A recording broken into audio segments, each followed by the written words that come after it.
Hello everyone, आजच्या या व्हिडिओमध्ये आपण एखादा टॅब जर मेनू बारवरती अवेलेबल नसेल, टॅब म्हणजे काय तर home, insert, draw, design, layout, reference, mailing, review, view, developer, help, हे जर टॅब यापैकी कोणताही एखादा टॅब जर मेनू बारवरती अवेलेबल नसेल तर आपण तो कशा पद्धतीने तिथे अवेलेबल करू शकतो किंवा कशा पद्धतीने डिस्प्ले करू शकतो याबद्दल थोडीशी आज आपण माहिती पाहणार आहोत.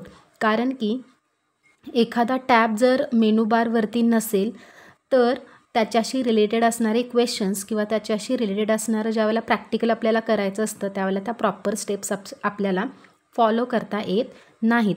इवन MSCITच्या एक्झाममध्ये सुद्धा जर एखादा टॅब मेनू बारवरती नसेल आणि त्याच टॅबच्या रिलेटेड जर प्रॅक्टिकली क्वेश्चन असेल तर तो सोडवताना फार मोठा गोंधळ उडू नये याच्यासाठी आपण आज हा व्हिडिओ पाहणार आहोत.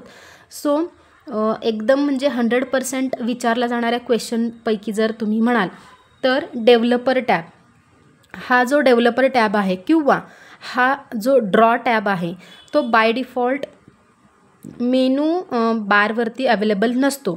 तर आता डेव्हलपर टॅब आत्ता इथे अवेलेबल आहे आणि या कंट्रोल्स ग्रुपवरतीच या डेव्हलपर टॅबच्या रिलेटेड क्वेश्चन्स विचारले जातात. म्हणजे काय तर insert rich text content control box, plain text content control box किंवा पिक्चर कंटेंट कंट्रोल, अशा पद्धतीचे जे वेगवेगळे कंटेंट बॉक्स आहेत या कंट्रोल ग्रुपमध्ये याच्याशीच रिलेटेड असणारे क्वेश्चन्स प्रॅक्टिकली 100% MSCITच्या एक्झाममध्ये विचारलेच जातात. आता फर्स्ट मी आता हा जो डेव्हलपर टॅब अवेलेबल आहे मेनू बारवरती तो मी तुम्हाला प्रथम डिसअपिअर करून दाखवते. सो फाईलवरती मी क्लिक केल्यानंतर इथे सगळ्यात शेवटी हा ऑप्शन नावाचा जो ऑप्शन आहे याच्यावरती आपल्याला क्लिक करायचा आहे. त्याच्यानंतर वर्ड ऑप्शनची ही डायलॉग बॉक्स ही विंडो ओपन होईल. त्याच्यामध्ये तुम्हाला इथे हा ऑप्शन आहे कस्टमाइज रिबन, याच्यावरती क्लिक केल्यानंतर तुम्हाला इथे दिसेल की हा डेव्हलपर टॅब जो हा चेकबॉक्स आहे तो क्लिक आहे म्हणून तो आपल्याला टॅबवरती दिसत आहे. पण याचं जर मी सिलेक्शन काढून टाकलं आणि जर ओके म्हटलं तर आता तुमच्या लक्षात येईल की आता मेनू बारवरती डेव्हलपर टॅब अवेलेबल नाही. मग अशाच वेळेला ज्यावेळेला MSCITच्या एक्झाममध्ये क्वेश्चन विचारला जातो की in the given table insert picture content control box, in the given table insert plain text content control box, अशा पद्धतीचे क्वेश्चन्स येतात. मग हे जे आहेत ते डेव्हलपर टॅबच्या रिलेटेड असतात. मग स्टुडंट्सनी गोंधळून न जाता जर डेव्हलपर टॅब मेनू बारवरती अवेलेबल नाही तर फर्स्ट त्याला ॲक्टिव्ह करून घ्यायचं आहे किंवा त्याला अवेलेबल करून घ्यायचं आहे, डिस्प्ले करून घ्यायचं आहे.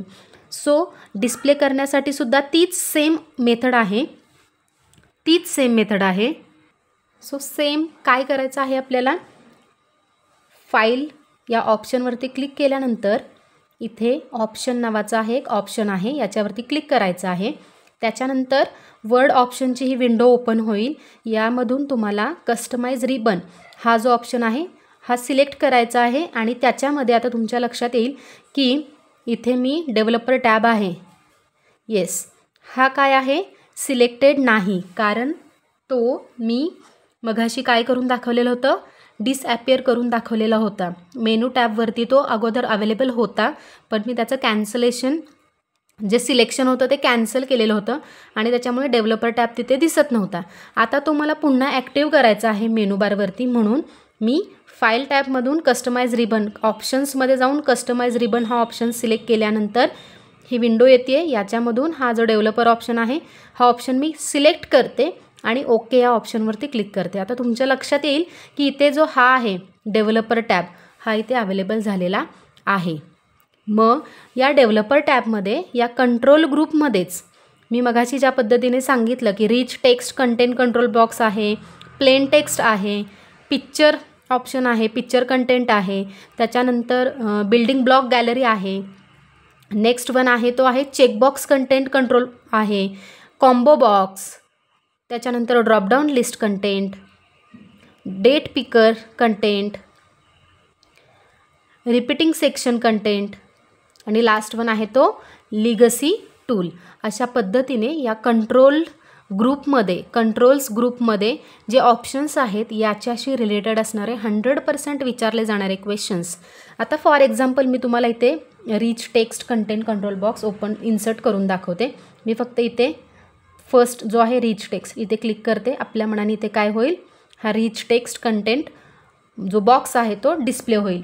पुन्हा मला जर इथे प्लेन टेक्स्ट इन्सर्ट करायचं असेल तरीही ते इन्सर्ट होऊ शकतं.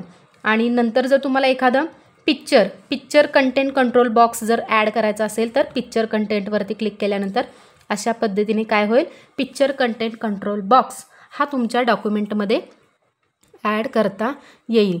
अशा पद्धतीने आपण आज अत्यंत महत्त्वाचा असणारा पॉईंट म्हणजे डेव्हलपर टॅब, म्हणजे डेव्हलपर टॅबच नव्हे तर कोणताही टॅब जर मेनूबारवरती डिस्प्ले झालेला तुम्हाला म्हणजे ॲक्टिव्ह नसेल किंवा तुम्हाला तो सापडतच नाही आहे, कुठे हाईड झालं असं वाटत असेल तर तुम्ही सिम्पली या फाईल टॅबमध्ये तुम्हाला या ऑप्शनमध्ये जाऊन कस्टमाइज रिबनमध्ये गेलात की तुम्हाला सर्व काही टॅब्स हे चेक आहेत का, त्याचा चेकबॉक्स जो आहे त्याला सिलेक्शन आहे का हे एकदा तुम्ही चेक करा सेटिंगमध्ये. आणि जर चेकबॉक्स एखाद्याचं कॅन्सल झालं असेल तर तो टॅब आहे तो मेनूबारवरती तुम्हाला दिसणार नाही. सो तुम्ही या ऑप्शनमधून कस्टमाइज रिबनमधून जिथे चेकबॉक्स आहे, जिथं कॅन्सल झालेलं आहे, बाय मिस्टेक कॅन्सल झालेलं असेल तर तुम्ही त्याला टिक केल्यानंतर ओके या ऑप्शनवरती क्लिक केलं की तुम्हाला तो टॅब तुमच्या मेनूबारवरती अवेलेबल झालेला दिसून येईल.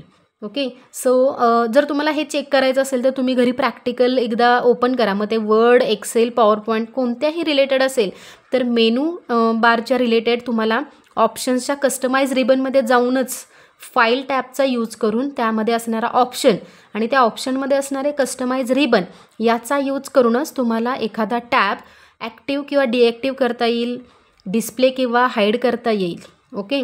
म्हणजे तुमच्या लक्षात येईल की अशा वेळेला एक्झामच्या वेळेला जर एखादा टॅब मेनूबारवरती नसेल तर गोंधळून न जाता आपण इझिली त्याला डिस्प्ले करू शकतो आणि प्रॅक्टिकल सॉल्व करू शकतो. सो हे तुम्ही प्रॅक्टिकल करा आणि हा व्हिडिओ कसा वाटला हे कमेंटच्या थ्रू नक्की कळवा. व्हिडिओ जास्तीत जास्त लोकांपर्यंत शेअर करा आणि तुम्ही जर या चॅनलवरती नवीन असाल तर या चॅनलला सबस्क्राईब करायला विसरू नका. थँक्यू.